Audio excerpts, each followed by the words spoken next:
పాకిస్తాన్ ఇక తప్పించుకోలేదు. ఆపరేషన్ సింధూర్తో బెంబేలెత్తిపోయిన ఆ దేశంలో సైనిక స్థావరాలను మార్చుకోవడం కాదు, ముందు బుద్ధి మార్చుకోవాలని హితో పలుకుతున్నారు మన ఆర్మీ అధికారులు. భారత సైన్యం అనుకుంటే పాకిస్తాన్లోని ఏ ప్రదేశంలోనైనా దాడి చేయగలదని, అంగుళం తమ రాడార్లతో ఉందని ప్రకటించారు. అంతేకాదు శత్రు భయంకర భారత వాయుసేన ప్రతాపమేంటో కూడా తెలియజేస్తూ ఓ వీడియో రిలీజ్ చేశారు. Let's have a look.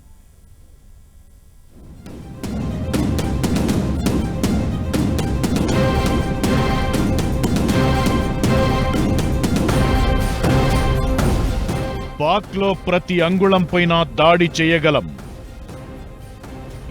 ఏరి మరి అటాక్ చేయగలం.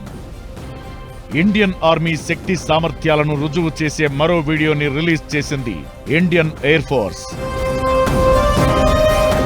స్విఫ్ట్, లేథల్, ఎజైల్ ఈ పదాలకు అసలు అర్థం మన వాయుసేన. ఇదే కనిపించింది ఈ వీడియోలో కూడా.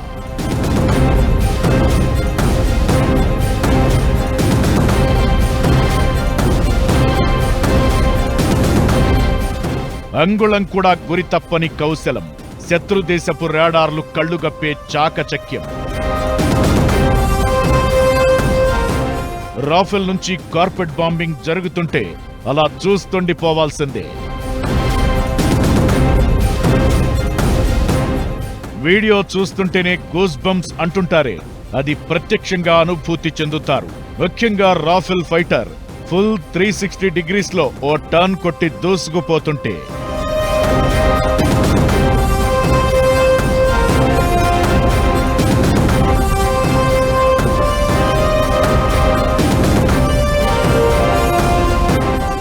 ఆపరేషన్ సింధూర్ తరువాత, ఆపరేషన్ సింధూర్ ద్వారా ఉగ్ర స్థావరాలను ధ్వంసం చేసిన తరువాత పాకిస్తాన్ భారత్ పై ప్రతిదాడికి ప్రయత్నం చేసింది. అయితే పాకిస్తాన్ భారత్ పై చేసిన దుస్సాహసాన్ని భారత భద్రతా దళాలు సమర్థవంతంగా తిప్పికొట్టాయి.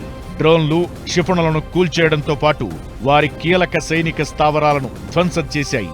దీనికి సంబంధించిన వీడియోలను ఇండియన్ ఆర్మీ క్రమం తప్పకుండా విడుదల చేస్తోంది.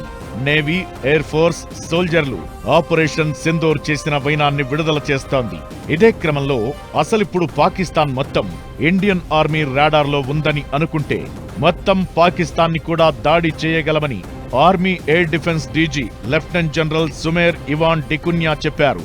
పాకిస్తాన్ భారత్ నుంచి తప్పించుకోవాలంటే ఓ కలుగులోకి పోవడం మినహా మరో మార్గం లేదని జనరల్ సుమేర్ స్పష్టం చేశారు.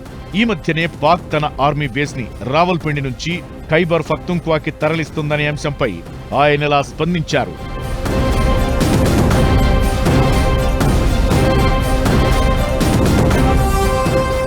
మరోవైపు లైన్ ఆఫ్ కంట్రోల్ వెంబడి పాకిస్తాన్ ఇంకా తన బుద్ధి మార్చుకోలేదు. షెల్ దాడులకు పాల్పడుతోంది. దీంతో సరిహద్దు వెంబడి ఇండియన్ ఆర్మీ ఫుల్ యాక్టివ్ గా ఉంది. డ్రోన్లతో పహారా కాయడమే కాకుండా నిరంతరం నిఘా పెట్టింది. సరిహద్దు కంచెల దగ్గర అత్యంత ఆధునిక ఆయుధాలతో పహారా కాస్తోంది. శత్రు కదలికలను పసిగట్టే రాడార్లను నెలకొల్పింది. ఏమాత్రం తేడా కనిపిస్తే వెంటనే రంగంలోకి దిగేలా ఏర్పాట్లు చేసింది భారత సైన్యం.